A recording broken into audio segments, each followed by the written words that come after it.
बताइए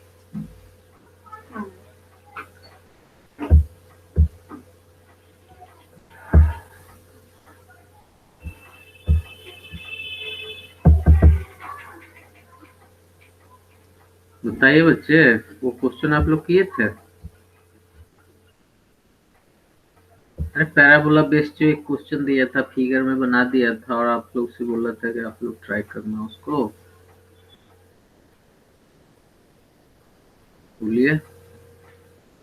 no sir. क्यों try भी नहीं किए? हम्म?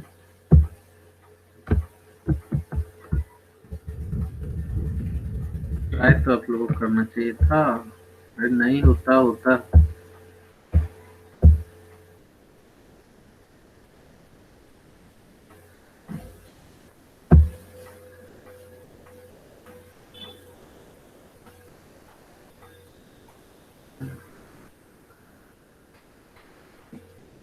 वो लड़का अभी तक आया नहीं है। चलो लास्ट में उस क्वेश्चन को बता दूंगा। क्वेश्चन बड़ा अच्छा था, मैं भी ट्राई किया था थोड़ा सा। चलिए, तो चल रहा था आप लोग का स्टैटिस्टिक्स। आज आपका क्लास 6:30 तक रहेगा।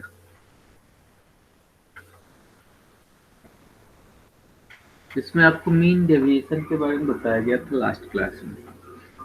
मीन डेविएशन कुछ टू आपको क्या बताया गया था? Sigma of i equals to 1 to n mod of xi minus mean whole over n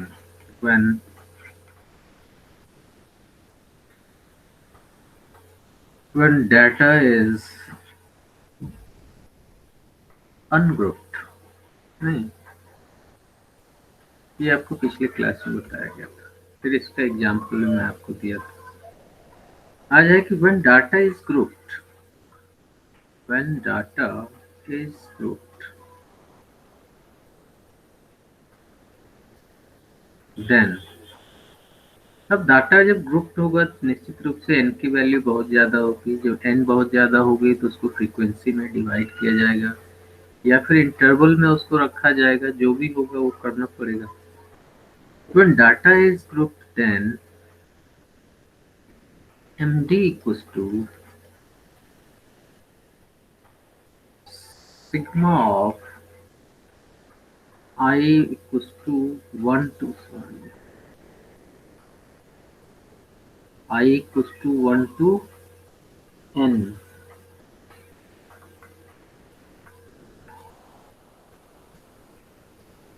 ठीक है बच्चे?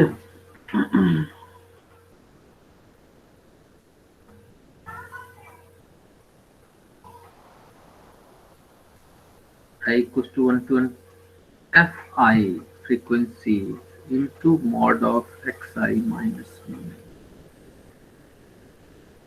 ठीक है, by n when data is grouped। ये तो लिखा ही है।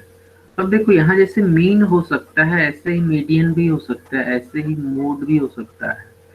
MD equals to this one when data is ungrouped, about mean कहा जाएगा। about mean, about मीडियन है तो इस मीडियन मीन के जगह पर आप मीडियन को यूज कर दो बस।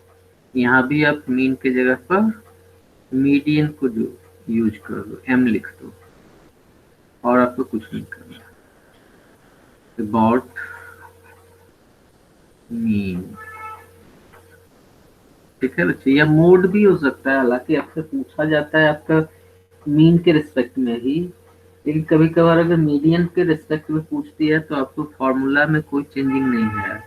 जहां पर मीन है वहां पर मीडियन आप यूज करेंगे। ठीक है बच्चे?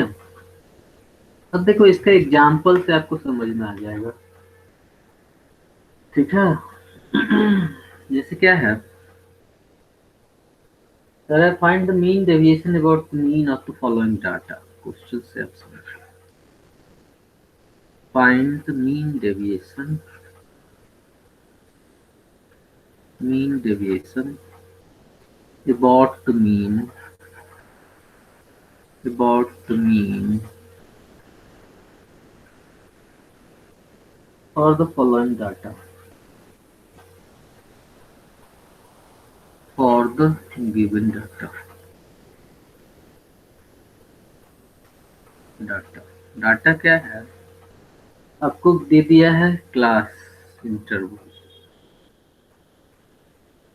ठीक है, और फ्रीक्वेंसी दे दिया गया है,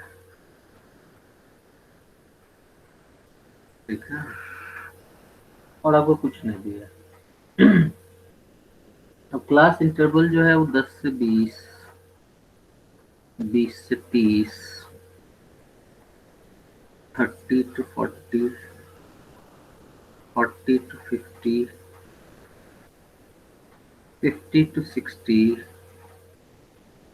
एंड 60 to 70 इतने दिए गए हैं, ठीक है बच्चे। अब इनका जो फ्रीक्वेंसी है वो दे दिया गया है 8,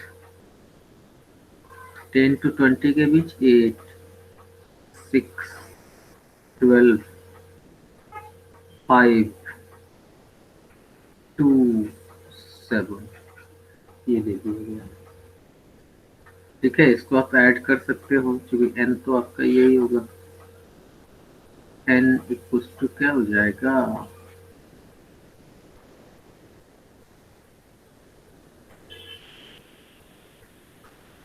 14, 16, 26, 31, 33, n इक्वल्स टू 40 है, ठीक है बच्चे।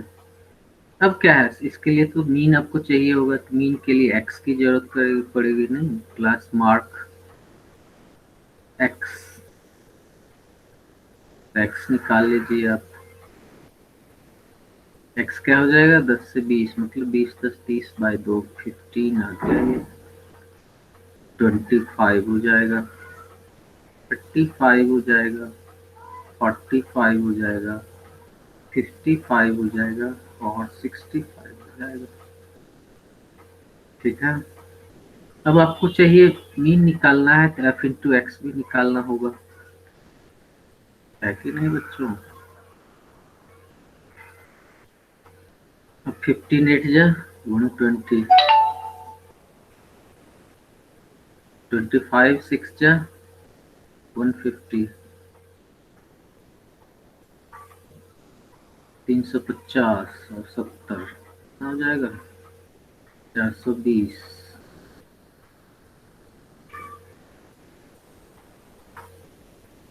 ये देखिए, ये 5 5 जा 25, 5 4 जा 22 हो गया, ये हो गया 110, 110, ये हो जाएगा 7 5 जा 35, 7 6 जा 42 और 345, ठीक है। अब इस सबको ऐड कर दो, 5 5 10 आ गया, फिर क्या आ जाएगा, 3 5 8 10 तो 12 13 5 18, 8 बाकी 5 6 तो 8 4 12 14, है कि नहीं। ये सिग्मा एफ एक्स की वैल्यू हो गई। इन दोनों के तहत अब क्या, इसमें इससे डिवाइड कर दो तो आपको मीन मिल गया।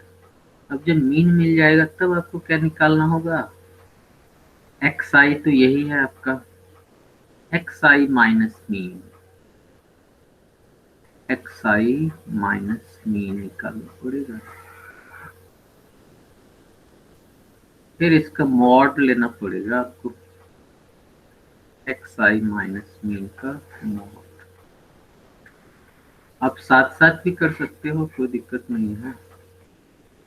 फिर इसको क्या करना है, एफ आई से मल्टीप्लाई करना है, एफ आई आपका ये है, F i into x i minus mean.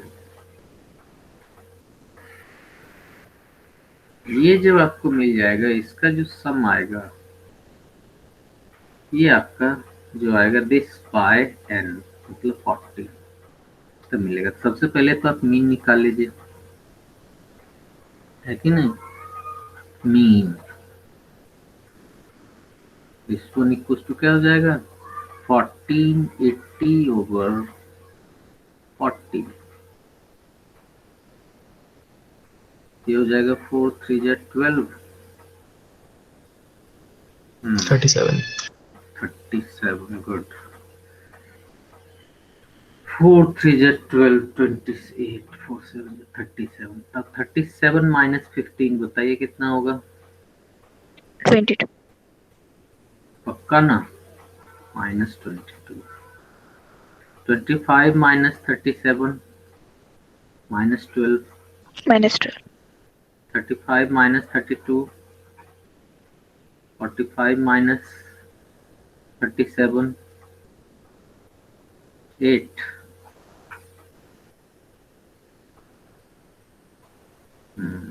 ये फिर हो जाएगा 18, ये हो जाएगा आपका 28।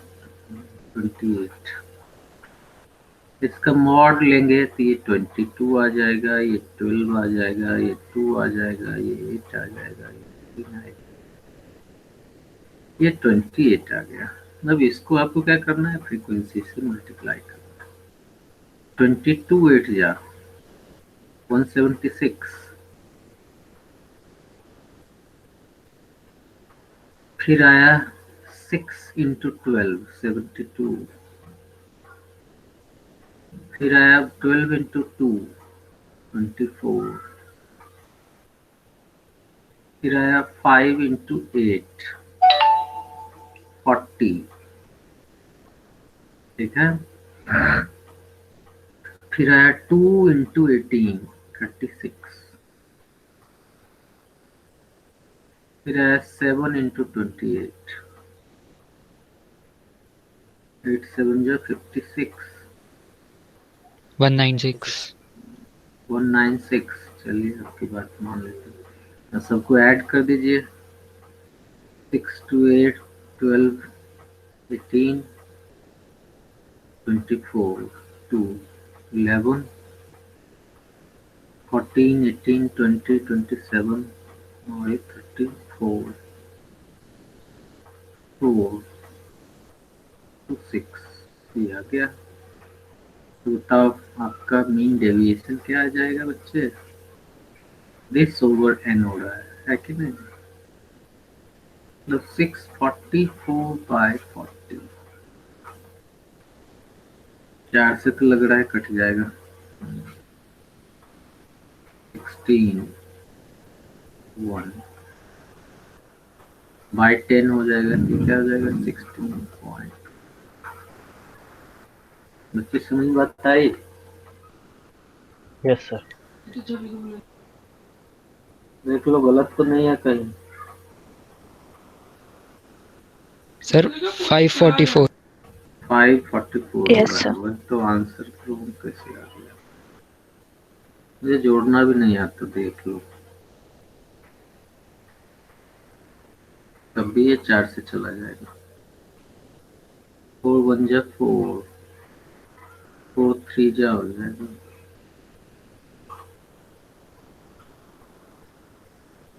12, 4 8 से 24, 13.8 हो जाएगा। ठीक है बच्चे? Yes sir. क्या है कि ये मीन डेविएशन अबाउट मीडियन भी हो सकता है, अबाउट मीन भी हो सकता है। मीडियन के अबाउट आप लोग एक कर लो। Sir, 13.6 है. तो ठीक है जी। Yes, अरे sir. मुझे मेरा कैलकुलेशन वीक है, जो आ रहा है सब सही है। ठीक है। चैप्टर इसीलिए मुझे बुरा लगता है, इतना में जोड़ घटाव है समझ नहीं। एक तो फॉर्मूला याद रखो, ऊपर से अब इतना से आगे बढ़े हम। Yes, sir. चलिए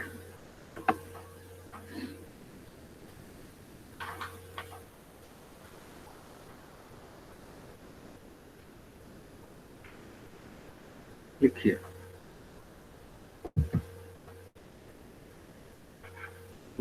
calculate the mean deviation about median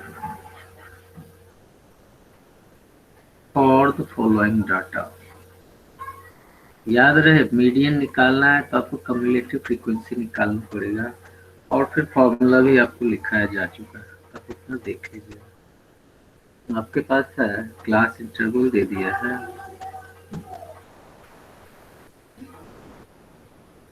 ninety five to 105, 105 to 115, 115 to 125, 125 to 135, 135 to 145, and 145 to 155। ठीक है, और यहाँ फ्रीक्वेंसी एफ आपको दे दिया है।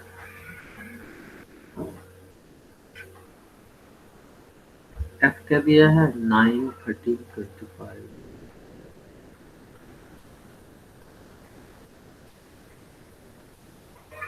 30, 13, 10, 10। ठीक है, बस अब आप इसके बाद खुद कर लीजिए।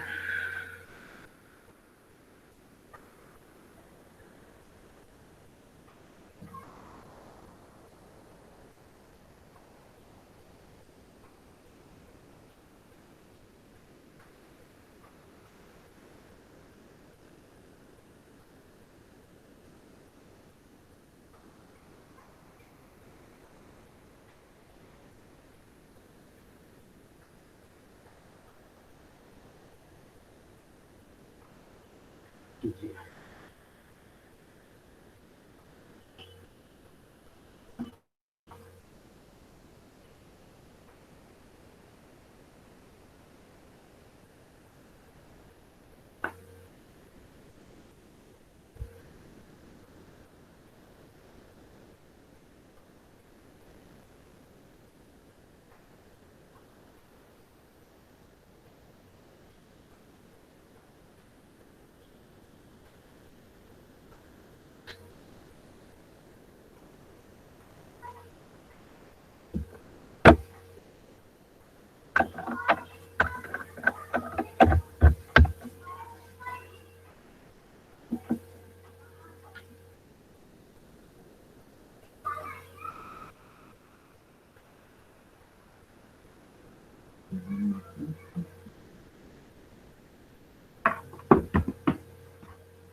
तो 13.4।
हो गया बच्चे? Yes, sir.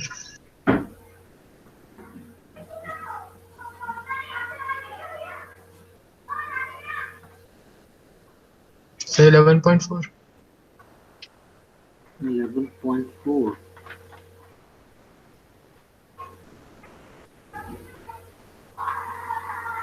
मीडियन क्या निकला? So 126. सही है। 11.34। देखिए, चलिए बच्चे इसका आंसर मैं लिख देता हूँ, आप लोग अपने घर पर ट्राई करना। देखो इसमें वही करेंगे, CF निकाल लेंगे। ये 3 डाटा से जो होगा आपको मीडियन मिल जाएगा CF निकालने के बाद, है कि नहीं? मीडियन का फॉर्मूला आप जानते ही हो। फिर आपको क्या निकालना होगा? XI माइनस मीडियन, XI निकालना होगा। XI मतलब क्लास मार्क, सबका क्लास मार्क मिल जाएगा आपको। फिर यहाँ पर आप मॉड डायरेक्ट निकाल लो, XI माइनस मीन करते हैं, हाँ मीडियन, ठीक है। और फिर इसको F से मल्टीप्लाई कर दो।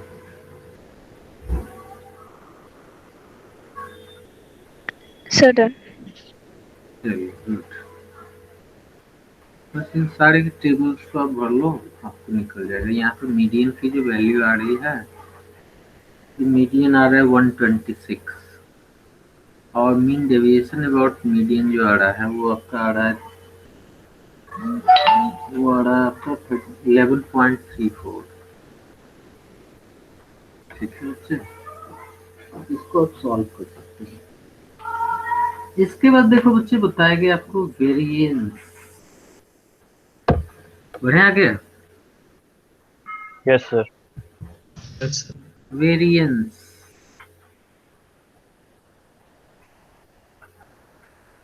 And standard deviation. Standard deviation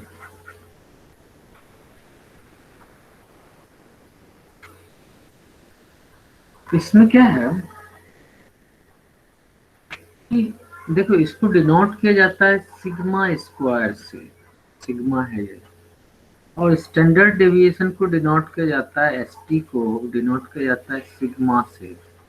इसका मतलब है कि ST इक्वल टू क्या हो रहा है? स्क्वायर रूट ऑफ वेरिएंस, ठीक है। तो मेनली ये भी एक मेथड है डेविएशन को चेक करने का, बस अंतर यही है मीन डेविएशन और स्टैंडर्ड डेविएशन में, कि वहां पर हम लोग मॉड लगा के सारे डिफरेंसेस को पॉजिटिव बनाते हैं, सारे डेविएशन को पॉजिटिव बनाते हैं।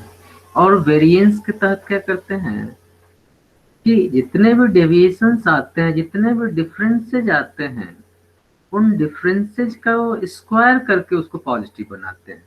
अब स्क्वायर कर दो, अगेन उस पर स्क्वायर रूट लगा दो, तो फिर वहीं पर चला आएगा मामला, है कि नहीं बच्चों? तो वही करते हैं, वेरिएंस के थ्रू हम लोग स्क्वायर करके पॉजिटिव बना लेते हैं। फिर स्टैंडर्ड डेविएशन में हम स्क्वायर रूट जैसे ही लगाते हैं तो फिर से वही वैल्यू देना शुरू करता है। तो यही है वेरिएंस और स्टैंडर्ड डेविएशन की कहानी। मतलब अगर वेरिएंस की बात आएगी तो आप यही कहोगे कि mean of the squares, mean of the squares of the deviation, mean of the square of the deviation। उसमें आप मॉड लिखते थे, नहीं, mean of the mod of the deviation. इसमें क्या होगा?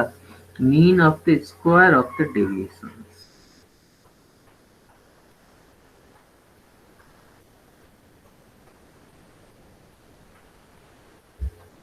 अबाउट द मीन और मीडियन और मोड, यहाँ भी वही चीज है, मीन भी ले सकते हो, मीडियन भी ले सकते हो, मोड भी ले सकते हो, लेकिन आपके बुक में तो सिर्फ मीन के लिए ही बताया है इसमें, ठीक है। डेविएशंस फ्रॉम द मीन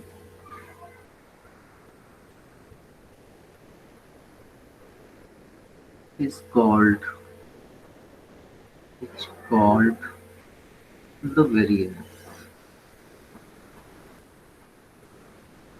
है बच्चे, सिग्मा स्क्वायर। तो कहने का मतलब क्या है, when data is ungrouped, when data is ungrouped, then variance sigma square equals to what, sigma of, जैसा हमें बताया कि सीधा स्क्वायर कर देंगे हम लोग, ठीक है बच्चे।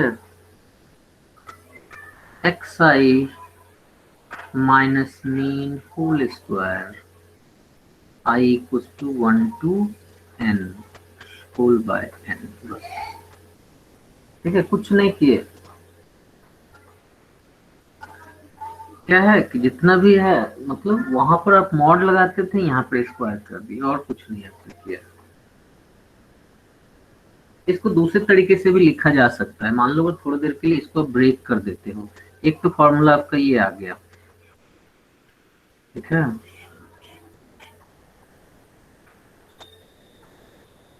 अब क्या है, किसी चीज को ब्रेक करके लिख दो, sigma of i equals to 1 to n, ये लिखा जा सकता है x I square minus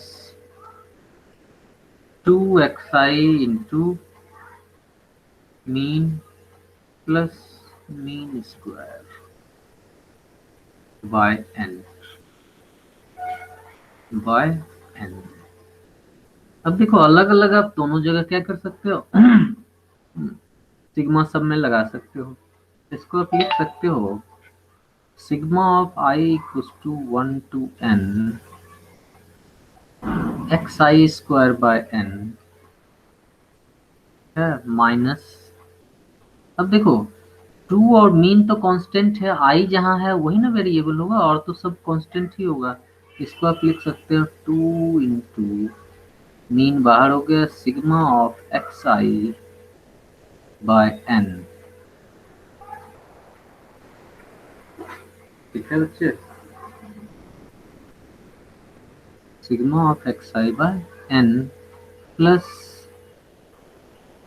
sigma of, यहाँ भी देखो ये तो क्या हो गया, ये तो सबका सब कांस्टेंट ही है, तो यहाँ पर आप लिख सकते हो यही कि ये तो बाहर हो गया, मीन स्क्वायर तो बाहर हो गया, बचा क्या 1 बाय n,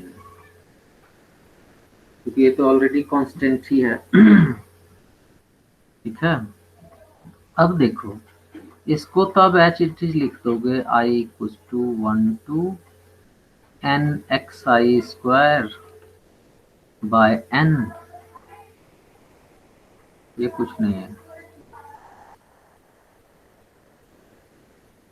और यहाँ पर थोड़ा गौर करो, 2 इंटू मीन, ये एक्स आई मतलब क्या हो गया, x1 plus x2 plus x3 plus dot dot dot n तक जा रहा है कि नहीं, आई इक्वल्स टू 1 to n तक जा रहा है, तो ये भी तो n ही हो जाएगा, होगा कि नहीं बच्चे, x1 plus x2 plus x3 plus x4 dot dot dot xn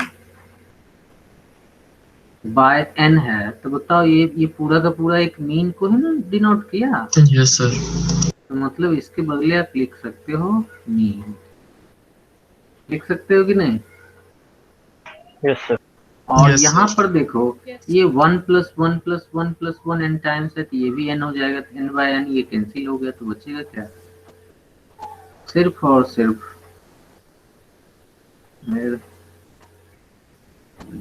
यही बचेगा। Yes sir. तो बताओ अब इसमें ये माइनस नहीं हो जाएगा, 2 mean square plus mean square, तो फाइनली क्या हो गया, hence sigma square equals to sigma of i equals to 1 to n x I square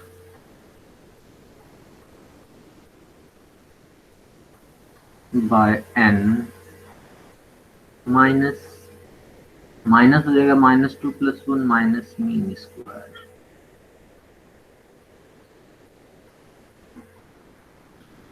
ठीक है बच्चे। तो ये एक फॉर्मूला दूसरा भी टाइप हो गया। कभी कभी क्या होगा आपको sum of square of all the term दे दिया जाएगा, मीन दे दिया जाएगा और फिर वेरिएंस निकालने को कहेगा।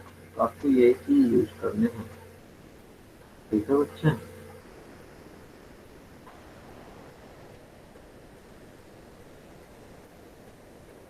नोट कर लीजिए जल्दी से, डन सर। आगे बढ़े बच्चों। Yes sir sir. Sigma 1/n कहाँ गया? अरे ये सिग्मा जब 1 पर लगा है तो 1 + 1 + 1 + 1 n टाइम्स नहीं होगा? Okay sir. n/n क्या हो जाएगा? 1 ही तो हो जाएगा। लिख लिया?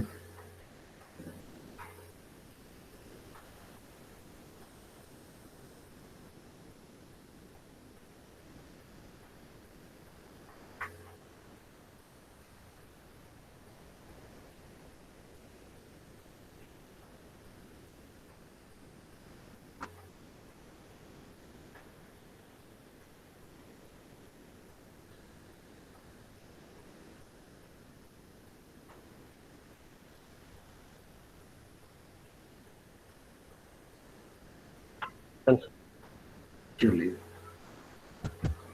when data is grouped, इसी में दूसरा पॉइंट आएगा। when data is grouped, then sigma square equal to क्या हो जाएगा? 1/n into sigma of fi into xi minus mean का होल स्क्वायर। ठीक है बच्चे, इसको भी जब जैसे पीछे के केस में आपने ब्रेक किया वैसे इसको भी ब्रेक करके लिख सकते हो, और ये फाइनली हो जाएगा 1/n into sigma of fi into xi square. ठीक है बच्चे, minus sigma of fi into xi by n का होल स्क्वायर। देखो मतलब क्या हो गया, ये भी तो मीन ही हो गया ना, sigma of fi into xi by n, ये मीन हो गया। तो मतलब क्या हो गया, सिग्मा स्क्वायर इक्वल टू आप कर सकते हो 1/n sigma of fi into xi square I equal to 1 to n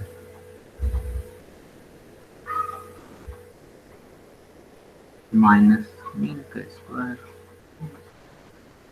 इस तरीके से आप इसको सॉल्व करोगे। ठीक है बच्चे, और यहीं से स्टैंडर्ड डेविएशन आप निकाल सकते हो। स्टैंडर्ड डेविएशन क्या हो जाएगा, sigma which is square root of 1/n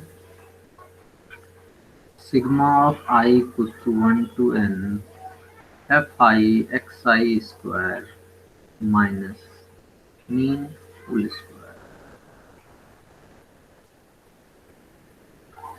ठीक है बच्चे, ये हो जाता है आपका standard deviation. Clear? Yes, sir. Yes sir.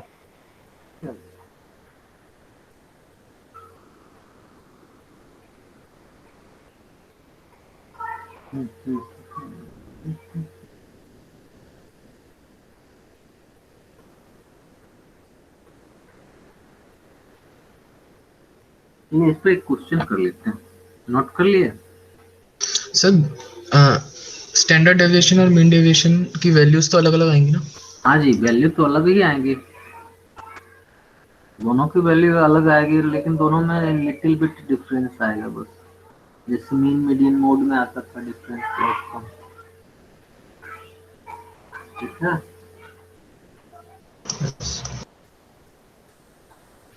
दोनों डेविएशन को ही चेक करने का तरीका है बस। बढ़िया आगे।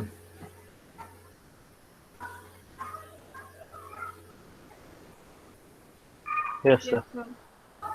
चलिए, एक क्वेश्चन आप लोग लिख लो, उसका वेरिएंस और स्टैंडर्ड डेविएशन जो मैंने निकाल लो, लिख लो question.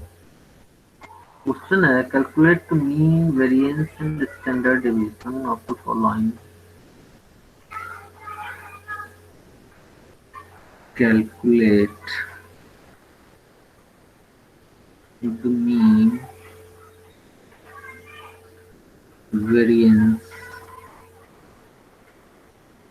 and standard deviation for the following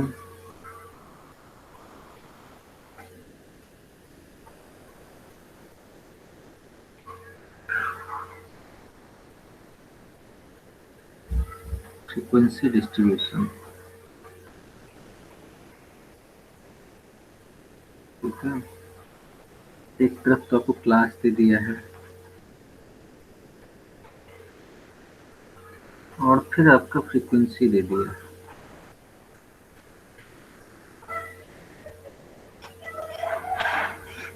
mean निकालना है तो एक्स निकालना पड़ेगा। ठीक है, क्लास दे दिया है 0 से 30, 30 to 60, 60 to 90, 90 to 120, 120 to 150, 150 to 180, 180 to 210। ठीक है, इसकी फ्रीक्वेंसी है 2, 3, 5, 10, 352, 52। ठीक है, अब देखो ये एक्स आई तो निकाल ही लोगे, इसके बाद आपको क्या मिल जाएगा,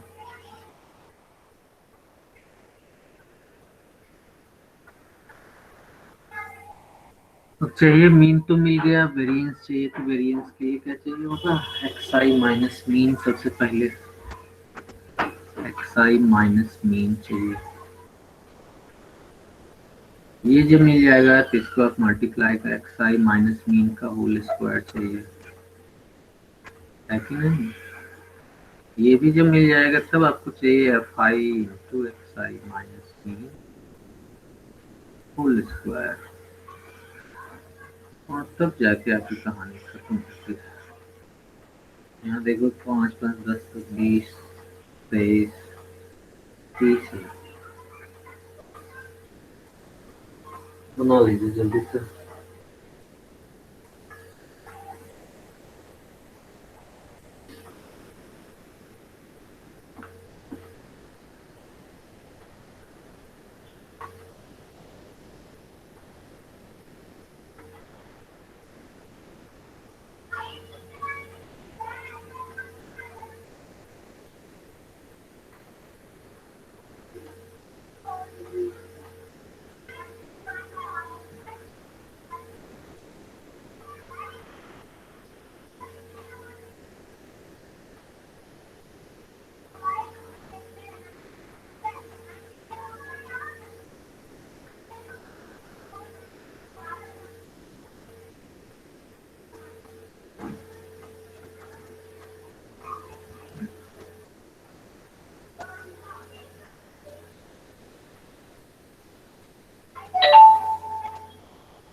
होगा बच्चों।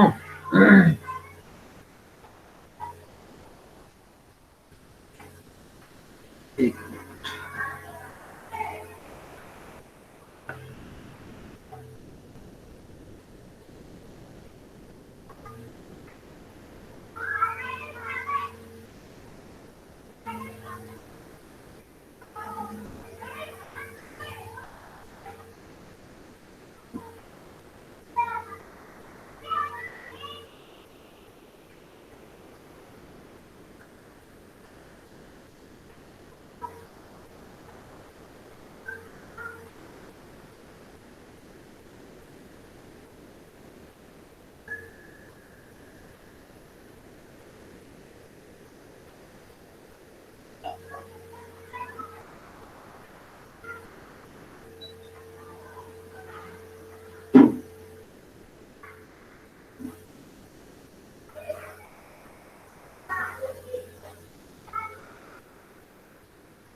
बच्चे हुआ। हेलो, कैलकुलेशन ज्यादा टफ है क्या जी?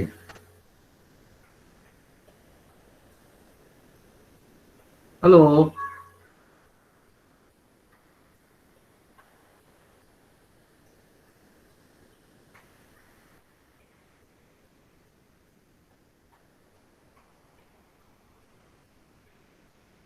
Sir variance 840/9। 840/9। 840.9 एक मिनट।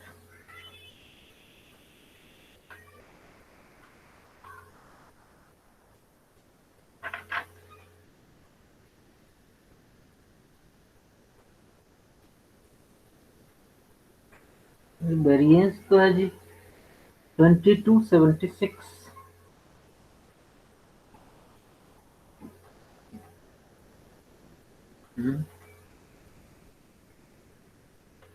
वेरिएंस आपका क्या है? 2276 आया है।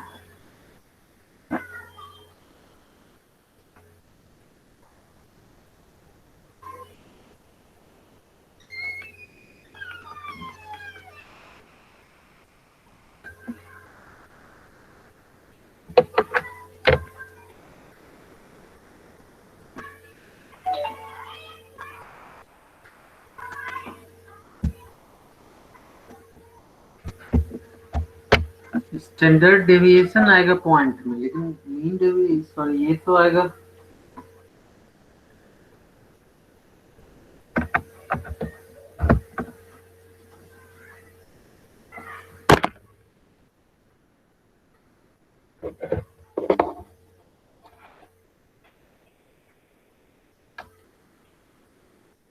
ये तो पॉइंट में आने का कोई मतलब ही नहीं है। मैं सॉल्व करूं? अरे एक्स आई क्या हो जाएगा देख लो। मैं सोचा जो आप लोग कर ही लोगे।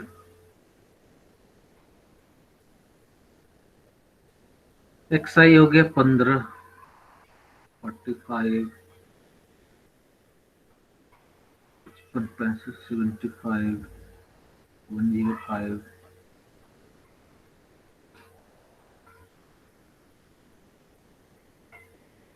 135, 165 और ये क्या आ जाएगा 195।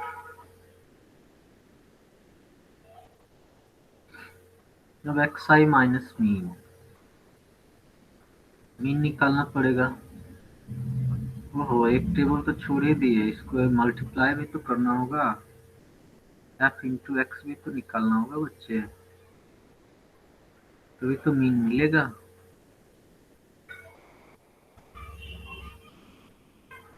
फिफ्टीन टू जा 30, 45 थ्री जा 135, 75 फाइव जा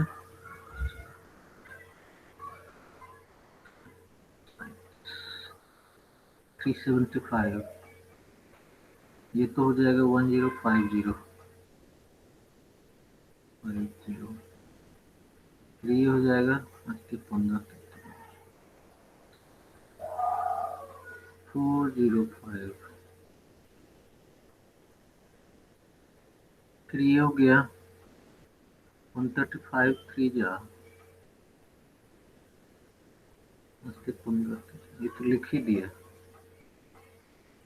फिर 165 5 जा, ये हो जाएगा 25 25, 5 बाकी 2, 16 25 80 को 82, 195 पूजा 390, यही आएगा ना बच्चे। इसका सम क्या लाया हो, जो भी सम आया है देखो क्या आया है सम, समेशन निकाले हो बच्चे।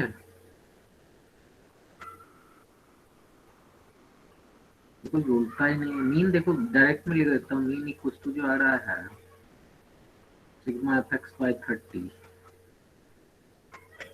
30 दैट इज, अपना ऐड करके यहाँ लिखना है, ये मीन आ रहा है 107।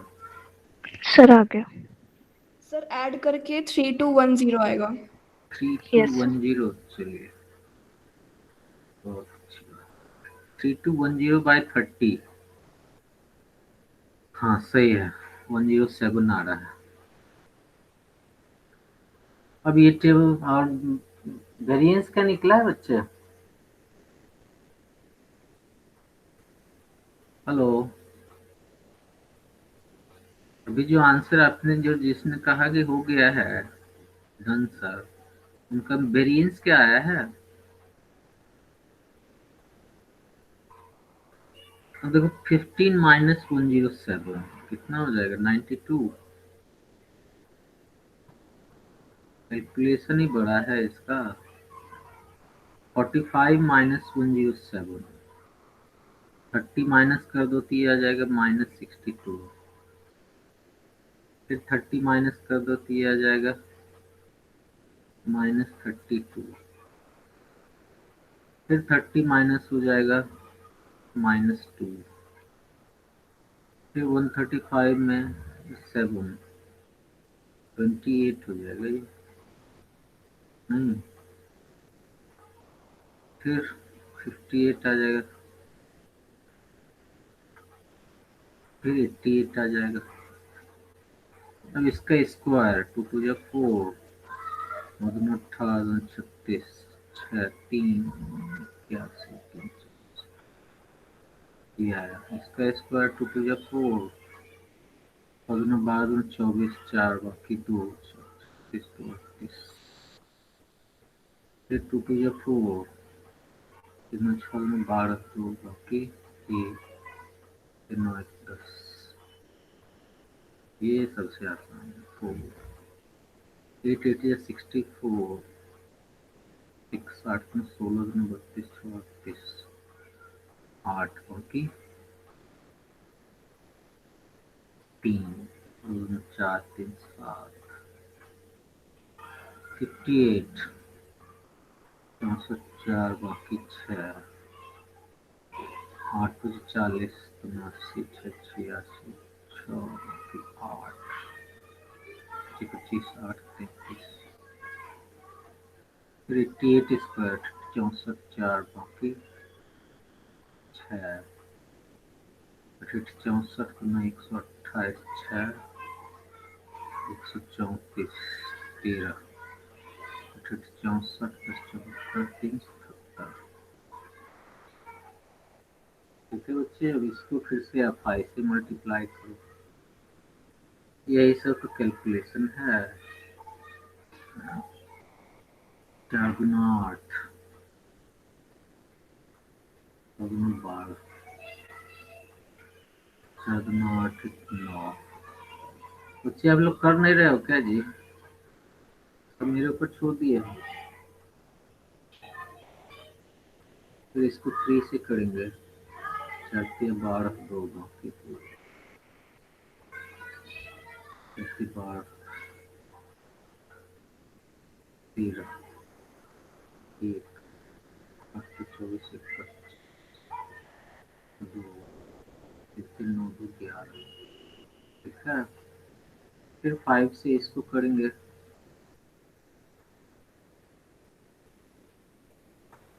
5120 हो जाएगा। 25 शून्य बाकी 2 5 गुना 10 तो 12 2 बाकी 1 55 1 5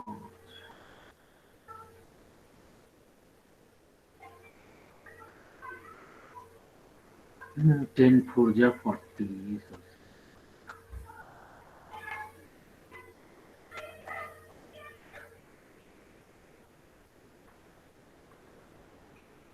फिर 3 4 जा 4 3 जा 12 8 3 8 3 24 25 5 बाकी 2 21 23। फिर इसको 5 से 5 को 20 शून्य बाकी 2 30 32 2 बाकी 3 5 15 3 18 8 बाकी 1 5 15 1 16। बच्चे सही कर रहा हूँ। 8 मिलेगा नहीं।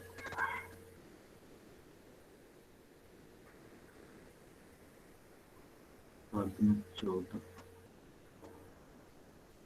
15। इस सबको ऐड कर दो। समेशन इसका जो आएगा इसी में तो डिवाइड करोगे 30 से। ये n की वैल्यू यही है ना। 8 10 12 20 12 20 शून्य बाकी 2 12 5 17 4 21 2 23 26 2 28 8 बाकी 2 4 2 6 8 14 3 17 18 5 23 9 32 2 बाकी 3 5 3 8 6 14 2 16 5 21 22 6 28 8 बाकी 2 3 4 5 6। सही आया है। Yes, sir. तो बताओ वेरिएंस क्या हो जाएगा? वेरिएंस हो जाएगा 68280 बाय 30। ठीक है, अब ये आ गया 3 से कैंसिल 8 2 10 18 कैंसिल हो गया। 3 2 जा 3 2 जा 2 आया बाय 7 से। जा। बिल्कुल सही मेरा आंसर आ गया। तो बताओ हेंस स्टैंडर्ड डेविएशन क्या हो जाएगा? हेंस सिग्मा इक्वल्स टू आ जाएगा square root of 2276 that is equals to 47.74। 70। ठीक है बच्चे, देखो इस तरह का ये जो क्वेश्चन देगा ये तो आपका सब्जेक्टिव में देगा, इससे ऑब्जेक्टिव में भी क्वेश्चन आता है, जी मेन में भी क्वेश्चन आता है स्टैटिस्टिक्स में। उसमें क्या आता है ये मैं आपको बताता हूँ। चलिए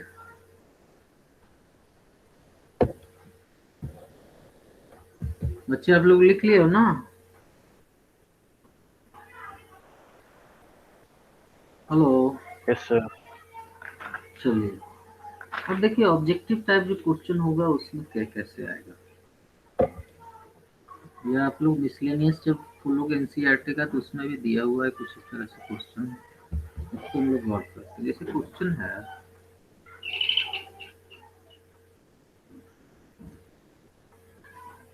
क्वेश्चन है the mean and variance of the mean and variance of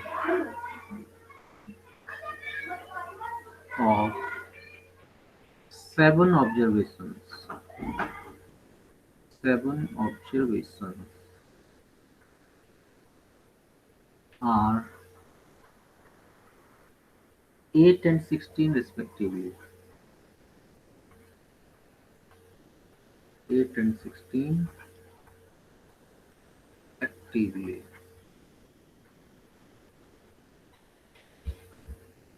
If 5 of these are, if 5 of these are 2, 4, 10, 12, 14. Okay. Find the remaining 2 observations. Find the remaining 2 observations. Okay.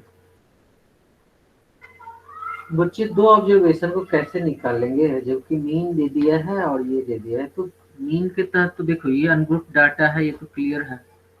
मान लो लेट 2 remaining observations are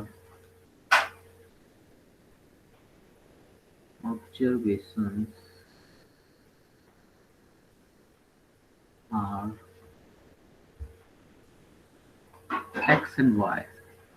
ठीक है, इसका मतलब हुआ कि 8 equals to क्या हो जाएगा 2 + 4 + 10 + 12 + 14 + x + y by 7, तो टोटल 7 है कि नहीं। इसका मतलब हुआ 8 7 या 56 इक्वल्स टू, इसको ऐड कर लो, 4 2 6 16 18 28 32 42 42 + x + y, तो बताओ क्या आ जाएगा x + y इक्वल्स टू आपके सामने आ गया 56 - 42 दैट इज 14। ये क्वेश्चन फर्स्ट हो गया। अब वेरिएंस की बात आई, तो डाटा यहाँ भी क्या है अनग्रुप्ड है, तो वेरिएंस के लिए आपको बताया था, एक फॉर्मूला बताया था, याद कीजिए, sigma of xi² by n minus mean square, ऐसा कुछ बताया था बच्चे। Yes sir. Yes, तो sir. बताओ इसके बदले आप क्या लिख सकते हो, सिग्मा स्क्वायर के बदले तो 16 लिख दोगे क्योंकि ये 16 है, इक्वल्स टू 1/n का मतलब 1/7। अब x1 स्क्वायर y1 स्क्वायर मतलब क्या है, सबका स्क्वायर ऐड करेंगे, 2 square + 4 square + 10 square + 12 square + 14 square + x square + y, इसीलिए ये फॉर्मूला भी मैं दिया था आप लोग को, माइनस मीन का स्क्वायर मतलब 8 स्क्वायर, है कि नहीं। बताओ, ये तो 64 हो गया, 64 इधर आके ऐड हो जाएगा, 80 हो जाएगा। 80 इंटू 7 कुछ तो क्या आ जाएगा, 4 plus 16 plus 100 plus 144 196 plus x square plus y. बताओ, यहाँ से x square plus Y square की वैल्यू नहीं मिल जाएगी? X square plus Y square equal to क्या हो जाएगा, x square plus Y square equal to आपको मिल जाएगा 100। ये इक्वेशन सेकंड सर 8 एंड 6 आ रही है वैल्यू। हाँ, बिल्कुल 8 सही और आई, 6। बिल्कुल सही आई। ठीक है बच्चे, अब ये मिल गया मुझे। जब X square plus Y square X plus Y मिल गया है, तो एक्स माइनस वाई निकाल लो या एक्स वाई निकाल लो, जो मन है वो निकाल लो। तो उससे क्या होगा, दो इक्वेशन आ जाएगा, उसको सॉल्व करके आपको रिमेनिंग 2 मिल जाएंगे। ठीक है, 6 और 8 फ्रॉम फर्स्ट एंड सेकेंड में डायरेक्ट लिख देता हूँ। बच्चे सॉल्व तो कर ही लोगे? Yes sir. Yes. गुड। ठीक है, अब देखो कुछ शॉर्टकट्स हैं जिसको हम लोगों को जानना चाहिए। अगर मान लो ऑब्जर्व सारे ऑब्जर्वेशन में समथिंग कांस्टेंट ऐड कर दें या सब्ट्रैक्ट करते हैं बच्चे, सेम कांस्टेंट अगर सब में हम ऐड या सब्ट्रैक्ट करते हैं, तो इसका वेरिएंस या स्टैंडर्ड डेविएशन चेंज नहीं होता है। समथिंग अगर आप ऐड या सब्ट्रैक्ट करते हो, तो किसी भी डाटा का मीन या वेरिएंस या स्टैंडर्ड डेविएशन चेंज नहीं होता है। ठीक है, लेकिन मीन जो होता है, जितना आप ऐड किए हो उतना ही मीन में ऐड कर दो। ठीक है, जैसे क्या है, मैं देखो ट्रिक वाइज लिखता हूँ, आगे बढ़े। Yes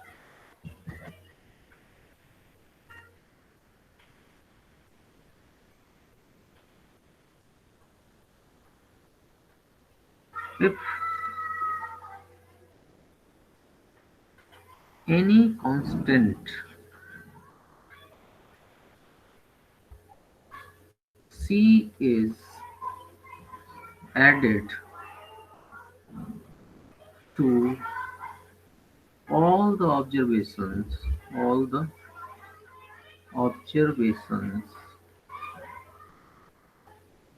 of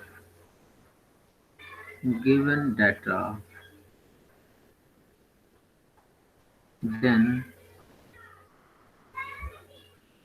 their mean becomes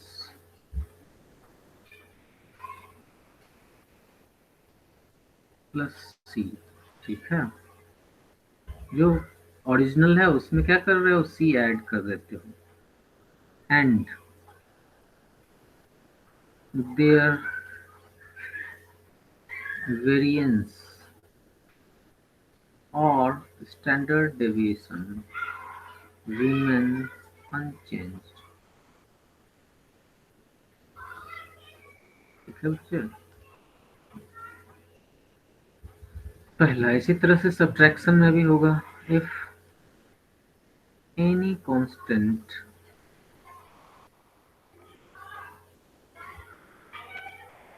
C is subtracted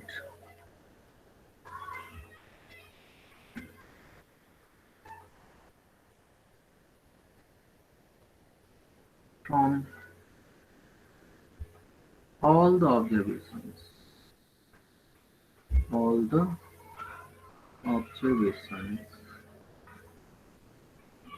of given data, then their new mean becomes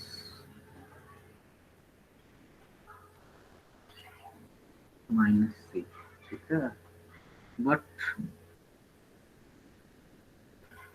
their variance or standard deviation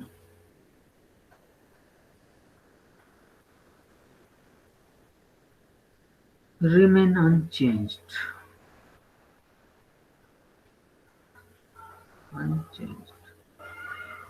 ठीक है बच्चे।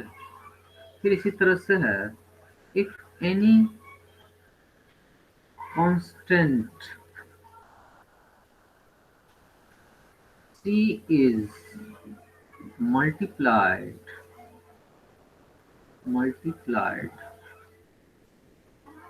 with all the data, with all the observations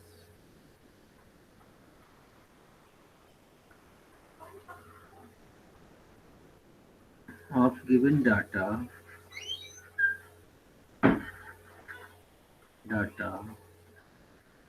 then their new mean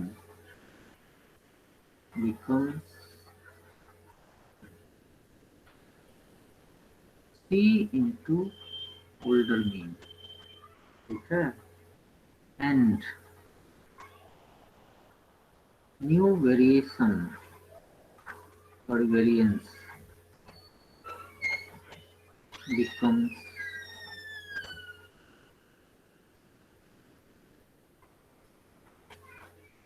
t square into sigma square older variance है, मतलब जितने से multiply होगा उसके square से ये चेंज हो जाएगा, एंड स्टैंडर्ड डेविएशन, इसका स्क्वायर रूट निकालोगे क्या हो जाएगा, c इंटू सिग्मा। ठीक है बच्चे,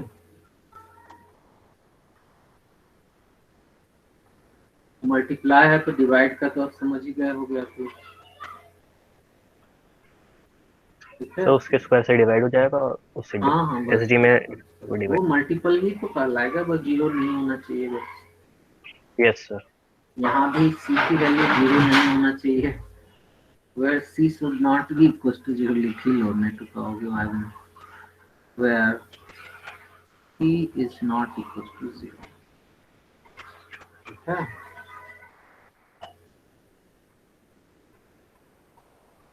जैसे इस पर पहले इसको नोट कर लो, फिर मैं क्वेश्चन देता हूँ। सर मल्टीप्लिकेशन में भी जीरो नहीं होना चाहिए सी। हाँ जी, मल्टीप्लिकेशन में भी जीरो हो जाएगा, फिर तो पूरा का पूरा उसका मीन भी जीरो हो जाएगा, स्टैंडर्ड डेविएशन भी जीरो होगा, वेरिएंस भी जीरो हो जाएगा, फिर आप निकाल क्या रहे हो।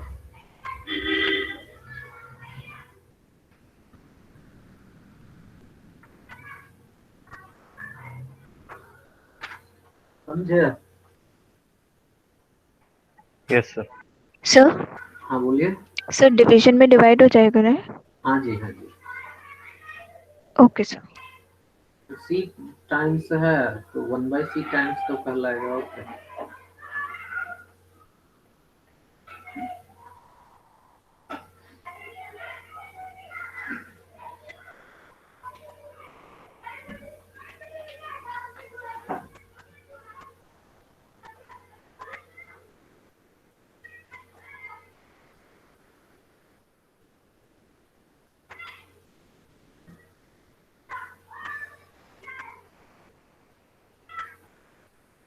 गया?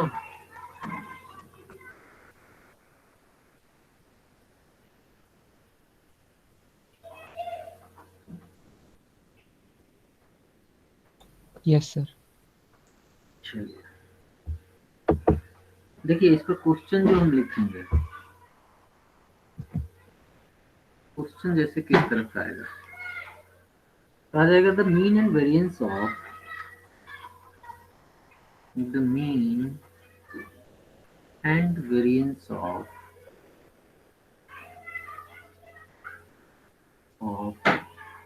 6 observations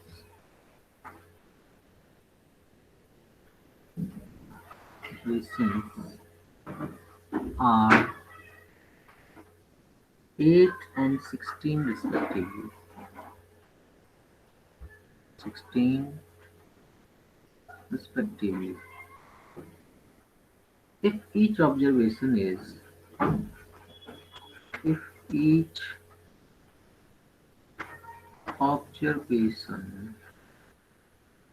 is multiplied by 3, then find new mean and new variance. New mean and variance.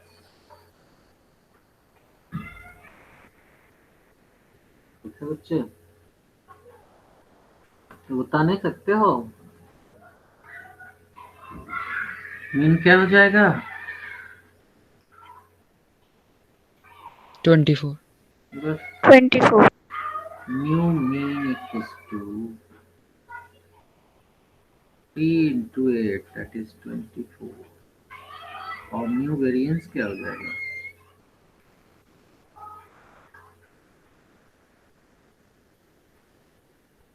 P square लेंगे, P स्क्वायर इंटू पुराना वेरिएंस क्या है 16, 9 इंटू 16 क्या हो जाएगा? 230. 14044। सर 16 का भी स्क्वायर So करेंगे 16 का स्क्वायर. गणपति सिग्मा स्क्वायर ही तो वेरिएंस होता है। वेरिएंस को किस Okay, sir, सिंबल okay. से आप रिप्रेजेंट करते हो? सिग्मा स्क्वायर से ही तो करते हैं।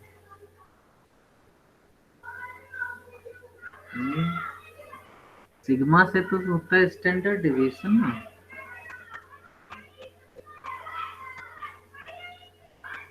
कंफ्यूज मत हो जाना, अरे ये तो ब्लंडर हो जाता है। ठीक है बच्चे,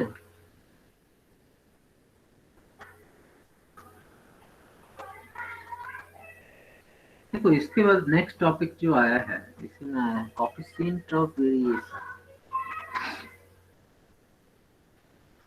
समझ गए? इसको बेस्ड बहुत सारे क्वेश्चन आपको मिल जाएगा, आप लोग कीजिएगा।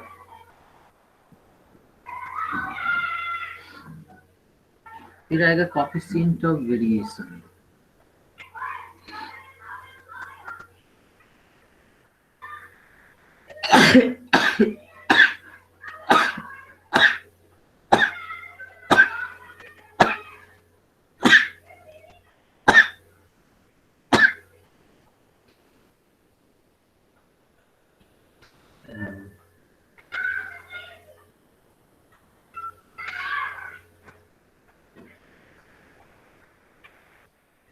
Coefficient of variation. वेरिएशन का कोएफिशिएंट जो निकाला जाता है ये जरूरत पड़ती है जब दो अलग अलग परफॉर्मेंस का कंपैरिजन होता है, उसके लिए कोएफिशिएंट ऑफ वेरिएशन की जरूरत पड़ती है। ये क्या है?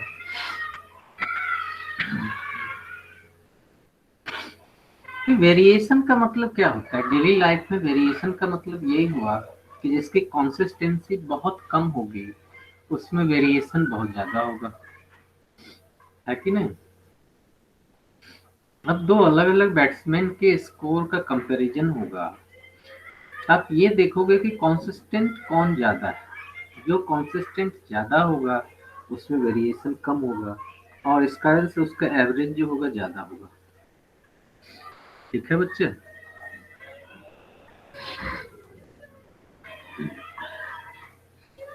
इसको शॉर्ट में हम लोग CV करते हैं। ठीक है, तो CV की जो वैल्यू होती है वो होती है standard deviation by mean into 100। ठीक है बच्चे, बस ये फॉर्मूला हुआ, mean should not be equal to 0। तो जिसका आप देख रहे हो जिसका मीन कम होगा उसका CV ज्यादा होगा, जिसका मीन ज्यादा होगा उसका CV कम होगा। अब मीन ज्यादा होने का मतलब क्या हो गया कि एवरेज उसका ज्यादा है तो वेरिएशन उसका कम होगा, है कि नहीं? इसका मतलब क्या है? वो कंसिस्टेंट ज्यादा होगा। कंसिस्टेंसी जो है just reciprocal to the variation. ठीक है। consistency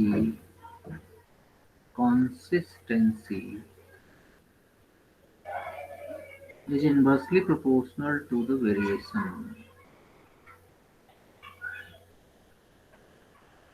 ठीक है बच्चे। तो इस फॉर्मूला के तहत आप दो अलग अलग डाटा का, दो अलग अलग ऑब्जर्वेशंस का, दो अलग अलग फ्रीक्वेंसी डिस्ट्रीब्यूशंस का आप कंपैरिजन शो कर सकते हो। ठीक है।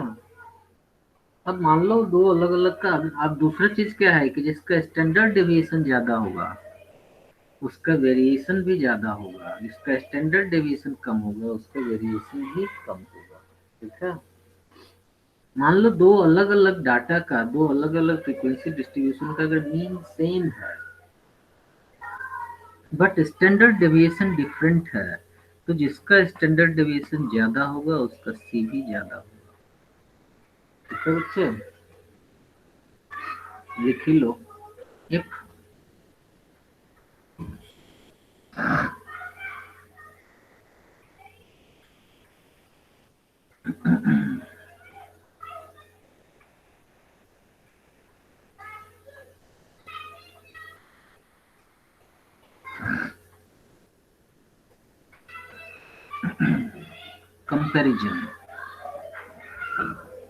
comparison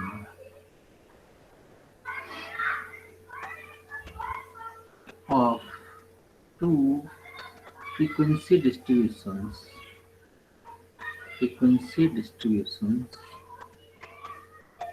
with same mean। ठीक है बच्चे, मतलब क्या हो गया? मान लो लेट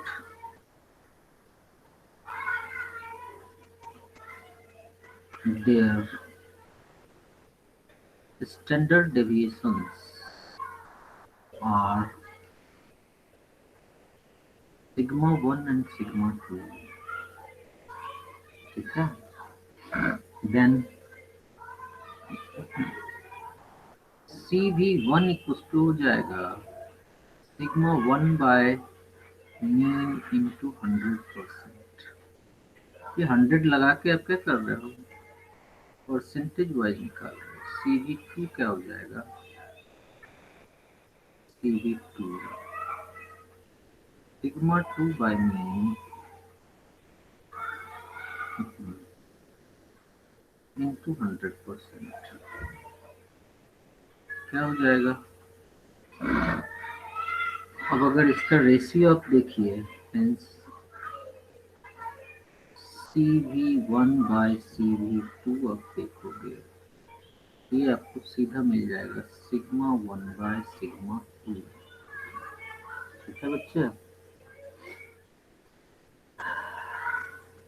तो इस तरीके से निकाल सकते हो। जिसका ज्यादा होगा स्टैंडर्ड डेविएशन, उसका वेरिएशन ज्यादा होगा, जिसका कम होगा उसका कम होगा। जैसे इस पर एक एग्जांपल देता हूँ, आपको समझ में आ जाएगा।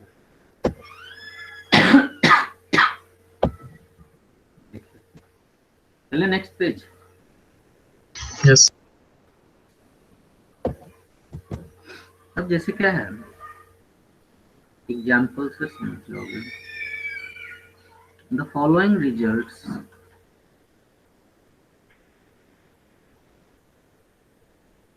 सर हाँ बोलिए।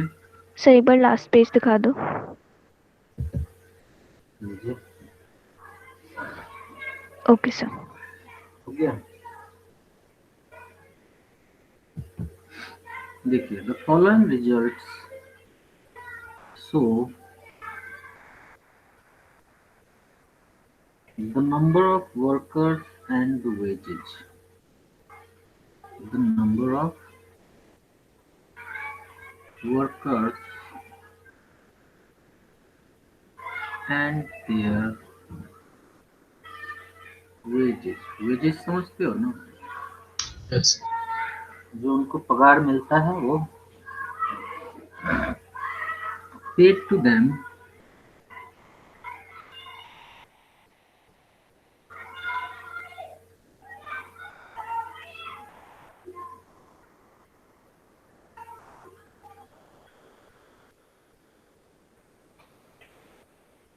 into factories A and B.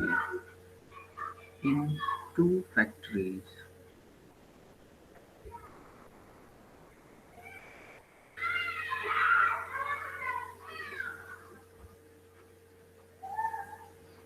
A and B.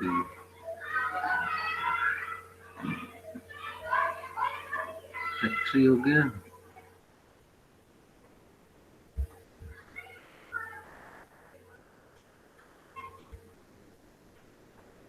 एक ए है, दूसरा बी है।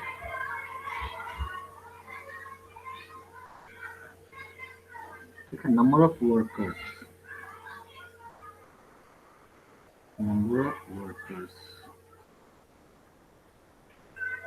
क्या हो जाएगा, यहाँ है 4000, फैक्ट्री में 4000 है, फैक्ट्री में 5000। फिर है मीन वेजेज,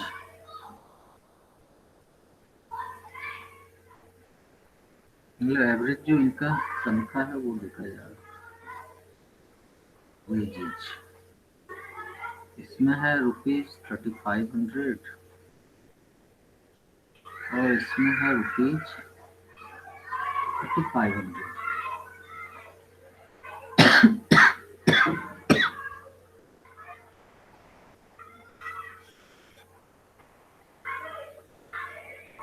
वेरिएंस जो है, वेरिएंस ऑफ वेजेज, एक का है 64, दूसरे का है 81। Which factory has more variation in wages? Question आ गया, which factory has more variation,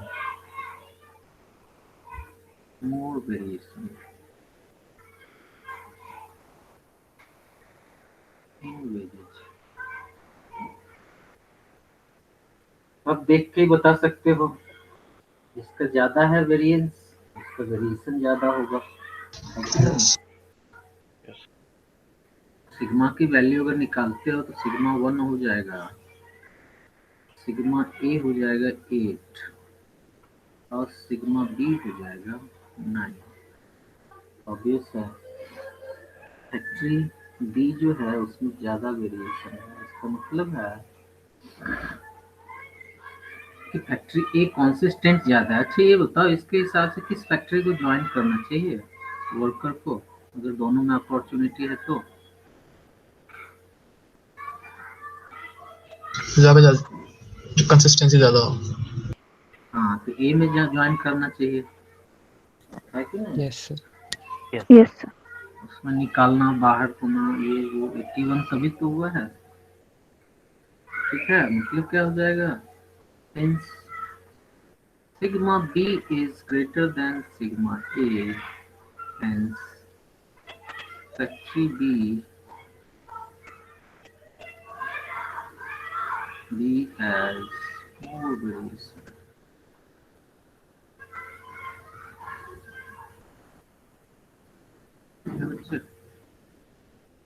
तो इस तरीके का क्वेश्चन आएगा, आप लोग को सॉल्व करना होगा और इस तरह से आपका चैप्टर जो है फिनिश हो जाता है।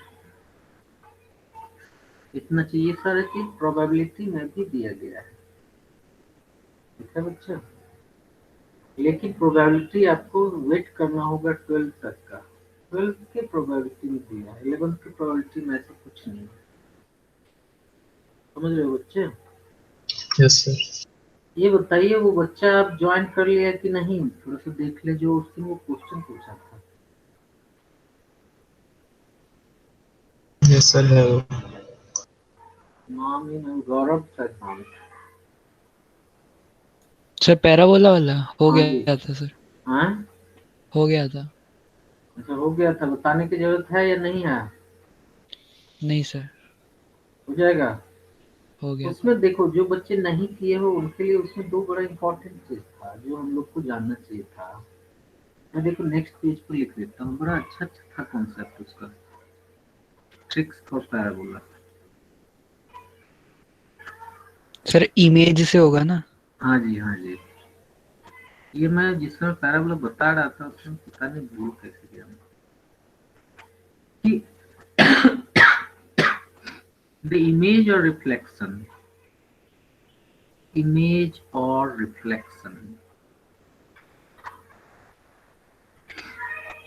of a focus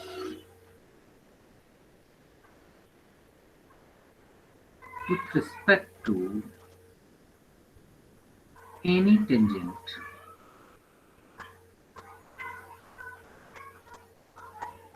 lies on the directrix।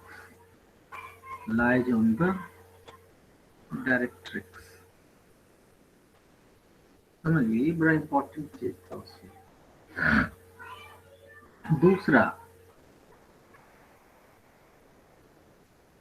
दूसरा एक चीज और था कि जैसे मान लो ये पैराबोला था,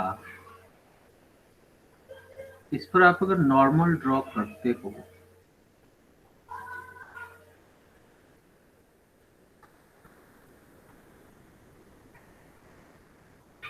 नॉर्मल ड्रॉ करो, देखो ये नॉर्मल हो गया, ये तो हो गया कि इस पॉइंट ऑफ कांटेक्ट पर आपने नॉर्मल खींचा, लेकिन ये जरूरी तो नहीं है कि फोकस से ही होके जाएगा। लेकिन फोकस से अगर मान लो इस पर हम परपेंडिकुलर ड्रॉ करते हैं तो ये इमेज जो होगा वो डायरेक्ट्रिक्स पर आके इसको मिल जाएगा। ठीक है, ये डायरेक्ट्रिक्स पर मिल जाएगा आपको। तो क्या है, अब ये अगर लाइन है, ये लाइन अगर ले रहे हो, इस लाइन का इक्वेशन अगर आपने देख लिया तो फिर इस पॉइंट का जो नॉर्मल पॉइंट है, पॉइंट ऑफ कांटेक्ट जो है, इसका इमेज इसके रिस्पेक्ट में जो आएगा वो आपका एक्सिस ऑफ पैराबोला को लाई करता है। अब एक्सिस ऑफ पैराबोला पर लाई करता है, इसका ये भी मतलब नहीं हुआ कि वो डायरेक्ट्रिक्स पर भी लाई करेगा। ठीक है, जो ये नॉर्मल देख रहे हो, नॉर्मल हालांकि इसकी जरूरत नहीं पड़ेगी इस क्वेश्चन को सॉल्व करने में, समझ रहे हो, इस क्वेश्चन को सॉल्व करने में इसकी जरूरत नहीं पड़ेगी। देखो ये पॉइंट आपको मिल गया, जैसे ही आपने टेंजेंट के रिस्पेक्ट में इसका इमेज देखा तो ये पॉइंट मिल गया। अब ये पॉइंट जो होगा क्या होगा, ये दोनों का जो ज्वाइनिंग है ये एक दूसरे पर परपेंडिकुलर हो जाएगा। ये पॉइंट ऑलरेडी दिया है, ये पॉइंट आप निकाल चुके हो, इस लाइन का स्लोप मिल जाएगा आपको, और इस लाइन का अगर स्लोप मिल गया तो इस लाइन का स्लोप मिल जाएगा, और स्लोप पॉइंट फॉर्म में इक्वेशन ऑफ नॉर्मल आपको मिल जाता है। अब इक्वेशन ऑफ नॉर्मल जो होता है वो क्या होता है, वो यहाँ से मतलब फोकस से 2a के डिस्टेंस पर होता है, ये तो आप जानते हो, है कि नहीं। तो मतलब लेंथ ऑफ लेटस रेक्टम जो हो जाएगा वो क्या हो जाएगा, hence length of latus rectum जो होगा ये आपका होगा 4a होता है तो 2 into distance from directrix to the focus, directrix to the focus. या जब a आपको मिल जाता है तो आसानी से आगे का काम आप कर लेते हो। यहाँ से देखो ये जो होगा ये तो हमेशा नॉर्मल से परपेंडिकुलर ही होता है। जब इस डायरेक्ट्रिक्स का इक्वेशन मिल जाएगा तो परपेंडिकुलर डिस्टेंस निकाल दो और उसको डबल कर दो, length of latus rectum direct मिल जाएगा। बच्चे बात समझ में आई आप लोग को। मैं जब फर्स्ट व्यू मेरा था कि ये शायद होगा जहाँ axis is parallel to a coordinate axis, लेकिन ऐसा था नहीं है। बच्चे हो जाएगा, ये क्वेश्चन जरूर आप लोग ट्राई करना। देखो मेरा मतलब ये है कि फोकस का जो फोकस एक पॉइंट है, एक कोऑर्डिनेट है कि नहीं, अल्फा बीटा। Yes sir. इसका इमेज जो होगा एक टेंजेंट के रिस्पेक्ट में, टेंजेंट पर रिस्पेक्ट में तब लोगे जब ये आपका परपेंडिकुलर होगा। जब तक फुट ऑफ परपेंडिकुलर नहीं मिलेगा तब तक आप इमेज तो निकाल ही नहीं सकते ना। समझ रहे हो? तो क्या होगा कि इस टेंजेंट के रिस्पेक्ट में फोकस का ये इमेज होगा और डायरेक्ट्रिक्स पर लाई करेगा, अल्फा डैश बीटा डैश। ठीक है। Yes sir. और क्योंकि ये देखिए ये जो है नॉर्मल है, इस पॉइंट पर क्या है, नॉर्मल है।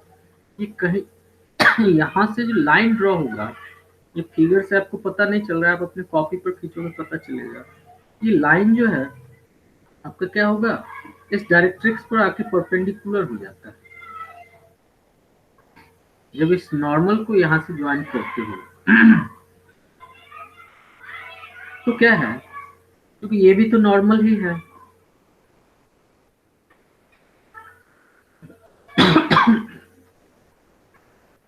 तो फिर क्या है, इसका स्लोप अगर मिल जाए, जब जो 2 पॉइंट आपको मिल जाएगा तो निश्चित रूप से स्लोप आपको मिल जाएगा। तो उससे इसका स्लोप मिल जाएगा, और इसका स्लोप अगर मिल गया तो फिर इस लाइन का इक्वेशन आपको मिल जाता है। और डायरेक्ट्रिक्स का इक्वेशन मिल गया तो लेंथ ऑफ लेटेस्ट वेक्टर मिल जाएगा।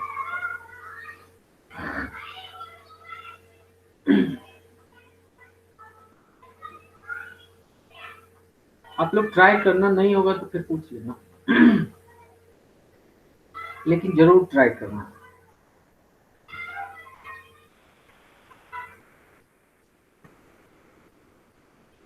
ऐसे ही आप लोग अच्छे अच्छे क्वेश्चन पूछते रहो। अभी जो एग्जाम होगा मंडे को, उसका सिलेबस पता है ना बच्चों? Hello. Yes hyperbola sir. Hyperbola आएगा, और 3D का तो स्टैटिस्टिक्स। क्वेश्चन नहीं बनेगा, स्टैटिस्टिक्स से बन जाएगा। तो स्टैटिस्टिक्स और हाइपरबोला आपको दे देंगे। जब 3D से मिल गया तो बता देंगे, पूछ लेंगे। और नेक्स्ट क्लास जो होगा वो प्रोबेबिलिटी का होगा, क्योंकि स्टैटिस्टिक्स पर ही बेस्ड थोड़ा सा प्रोबेबिलिटी होता है। प्रोबेबिलिटी कर देंगे। अच्छा, आप लोग ये मैथमेटिकल इंडक्शन पढ़ोगे? No sir. पढ़ोगे तो एक आध क्वेश्चन करवा देंगे, ज्यादा क्या है, क्योंकि उससे क्वेश्चन तो आता नहीं है एंट्रेंस में। और इस बार के आपके बोर्ड एग्जाम में भी नहीं आना है उससे क्वेश्चन, क्योंकि वो सब सिलेबस से हटा दिया। सिलेबस छोटा किया है, ये आपको पता है ना। यस हालांकि सर। उससे मुझे मतलब नहीं है, क्योंकि हम लोग तो एंट्रेंस की तैयारी करते हैं। जानकारी तो सारे टॉपिक्स का होना चाहिए, लेकिन मैथमेटिकल इंडक्शन से क्वेश्चन भी नहीं आता है, दिक्कत ये है जे मेन में। ठीक है बच्चे, तो चलिए आज के लिए हम लोग इतना ही रहने देते हैं। मुझे लगा था कि टाइम लग जाएगा, क्योंकि बहुत सारा इसका कैलकुलेशन बड़ा लेंदी होता है स्टैटिस्टिक्स का। तो आज ये खत्म हो गया आपका। अगले क्लास में प्रोबेबिलिटी कराएंगे, प्रोबेबिलिटी और इनइक्वालिटी। चलो इनइक्वालिटी भी करवा देंगे, जितना एनसीईआरटी में उतना ही करोगे ना। और इनइक्वालिटी तो आप लोग फंक्शन में, बिना इनइक्वालिटी का फंक्शन कैसे आप लोग कर लिए जी?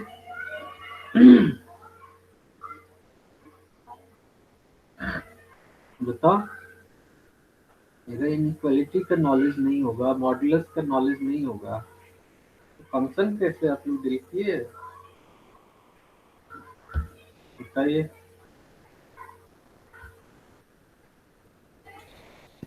सर इनइक्वालिटी हमने अलग से नहीं पढ़ा सर, साथ साथ बता देते।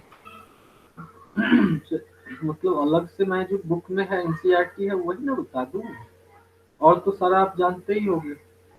ऐसे में क्वेश्चन पूछ पूछ के चेक कर लूंगा, और क्या। Yes sir. और कोई डाउट?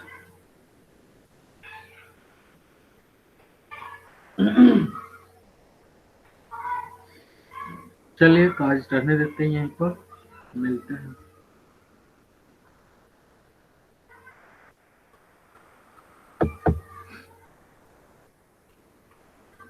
बढ़िया।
चलिए, goodbye all of you.